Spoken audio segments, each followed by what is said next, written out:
Our first day, and it was a big one. Off the ferry before dawn, we travelled to Shepparton, where we found the most amazing Move museum, featuring everything that moves people, from penny farthings to Mack trucks. Immediately after that, we got a backstage look at an amazing 10,000-piece costume collection before finding some of the decorated cows. Then on to Echuca and its amazing historic red gum wharf, before ending up in Bendigo, 60 metres underground, that's about 200 feet, in an actual gold mine. Let's get started. Because we were off the ferry so early, we were a long way up Victoria by the time the sun rose. After driving through a lot of rural Victoria, its most defining feature is flat. As we were coming into Shepparton, we saw this really cute little tourist attraction area. A genuine windmill, which is probably not very genuine. Chocolate apple factory. Oh, we really came in for the antique centre. No, really, it was for this museum. Coming through the door, and what greets you is, no, probably not the original Herbie, but an amazing collection of vehicles.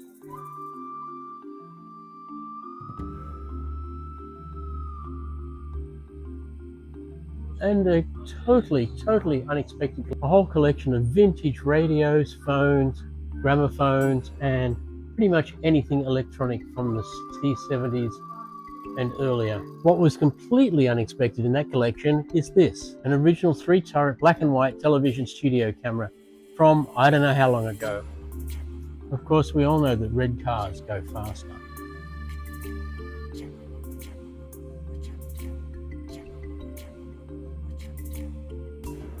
Most of the time when I see a truck, it's either in the rearview mirror or it's in front of me, infuriating me. But this collection is really spectacular. There's a lot of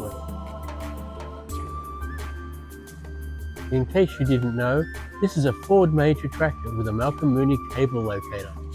And this one's a 1927 Chevrolet truck used on road construction. Every one of these trucks has its own unique story. And if you fancy yourself a truck driver, there's a full-on driving simulator. You can get in and drive a route from the driver's perspective. We didn't try the truck simulator because I don't think I do a very good job at it. Fancy a 1964 Caddy? Never was a number plate more true. This 2004 Holden Monaro was prepared by racing legend Peter Brock. Motorbikes, trucks, muscle cars, this museum has it all. Did I mention that red makes it all go faster? This is the first DeLorean that I've ever seen in person. Che Baker, did you get this one for New Blue Water? Well, I guess we're out of the speed area. It is about movement, and there's a lot of bicycles being developed over the years,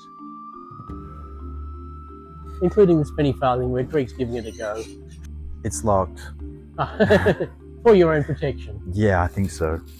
A vehicle collection wouldn't be complete without at least one Rolls Royce.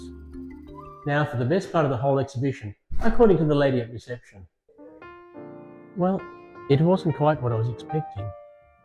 But if you're into costumes and clothing through the years, this has got to be close to heaven for you.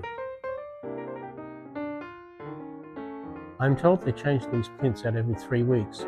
If you come back to the museum after a period of being away, it'll probably be completely different.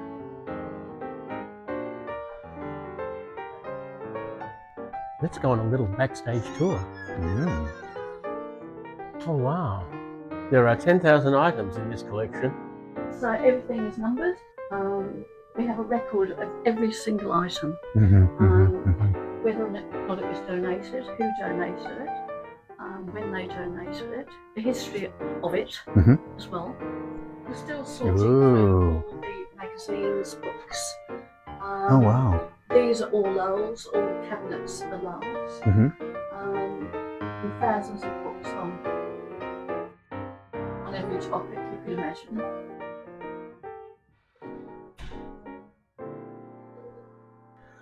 I asked our receptionist why she'd been so vague about what was behind the door. If I tell the guys what's in there, they won't go in.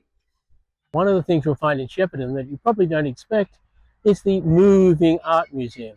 In this case, the cows are the art.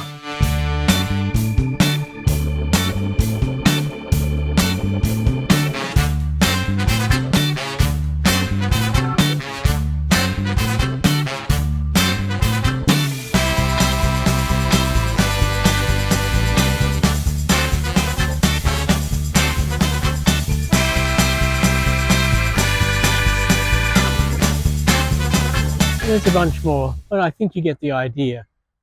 I believe there are about 96 in total.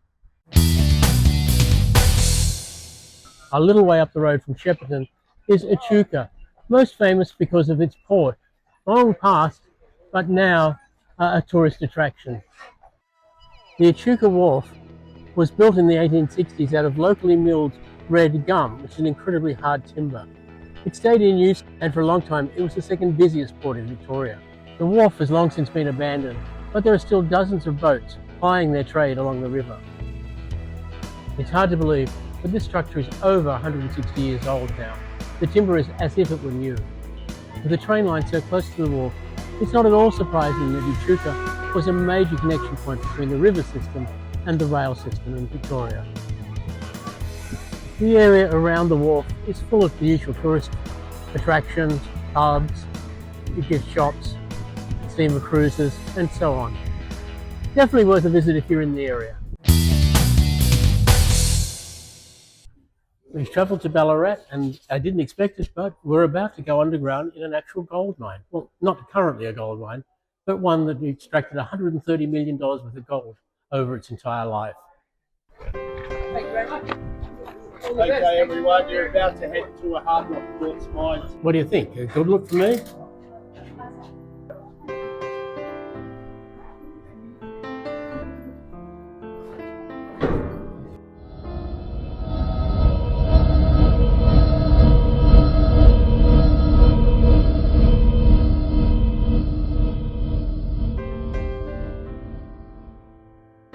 Welcome underground. You're now standing 61 metres straight down from where you were before. At the moment, you're all in a plat. Plat's a Cornish term from Cornwall in England, means open space. Quartz is good, everything else is rubbish. They don't like it when you steal gold from the mine. They want to minimise that risk as much as they possibly can. They would strip search you after every shift. Come in, find a spot where you can see the window. Get up close, find some gold in that reef. Plenty of gold in there. This is the kind of drill you would use at this mine, but it was a working operating gold mine. This company had 10 of these working underground per shift when it was at its busiest. Here we go.